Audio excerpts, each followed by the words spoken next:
Good morning students. आज हम पढ़ेंगे शब्द विचार। बच्चों, ये पार्ट हम पिछली कक्षा में भी पढ़ चुके हैं।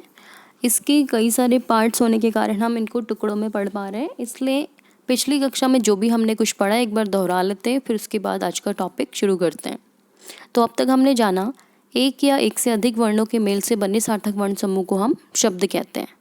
शब्दों का वर्गीकरण 4 भाग में बटा हुआ है: उत्पत्ति के आधार पर, रचना के आधार पर, शब्द के आधार पर और प्रयोग के आधार पर। उत्पत्ति के आधार पर भी हम 4 भागों में बटा हुआ है: तत्सम, तद्भव, देशज और विदेशज। ये हम पढ़ चुके हैं पहली क्लास में।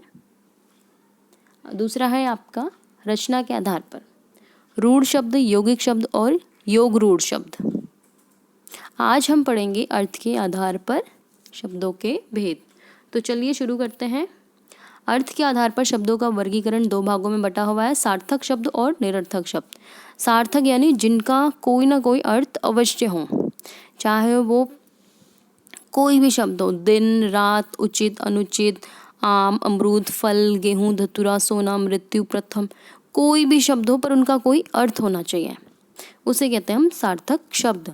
अब आपके सार्थक शब्द 4 भागों में बटे हुए हैं: एकार्थी, अनेकार्थी, पर्यायवाची और विलोम।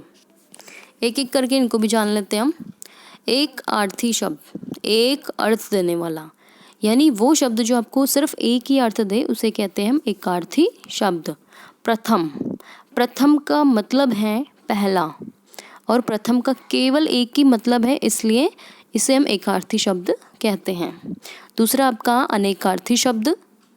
अनेक, अनेक यानी कई, एक ही शब्द के आपके कई अर्थ होते हैं और पढ़ने और लिखने में वो सेम होते हैं।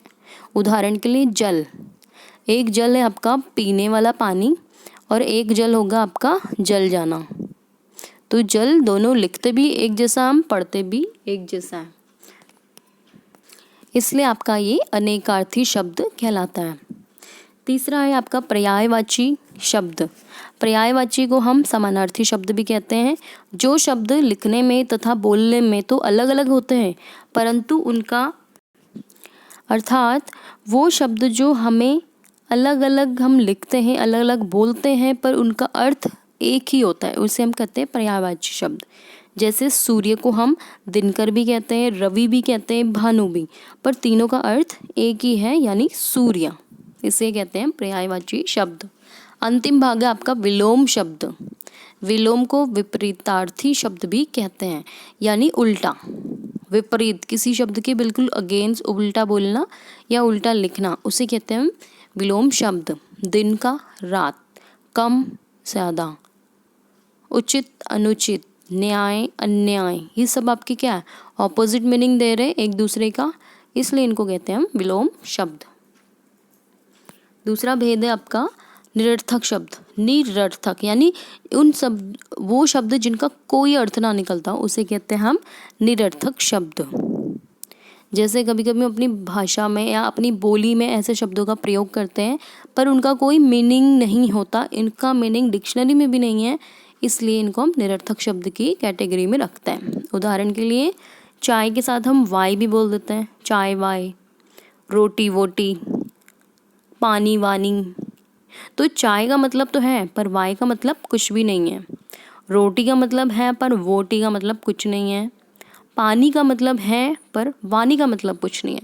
यानी कि वाई, वोटी, वानी इत्यादि शब्द आपके निरर्थक अर्थ देते हैं, ठीक है, इनका कोई मीनिंग नहीं है। तो आशा है कि आपको ये समझ आया होगा चारों पार्ट्स। आओ अभ्यास करें। अब देखते हैं आपको ये पार्ट कितना समझ आया है। अर्थ के आधार पर निम्नलिखित के 2-2 शब्द लिखिए। अब आपको जितना मैंने समझाया, जरूरी नहीं है आप वही शब्दों का प्रयोग करें और बताएं उत्तर।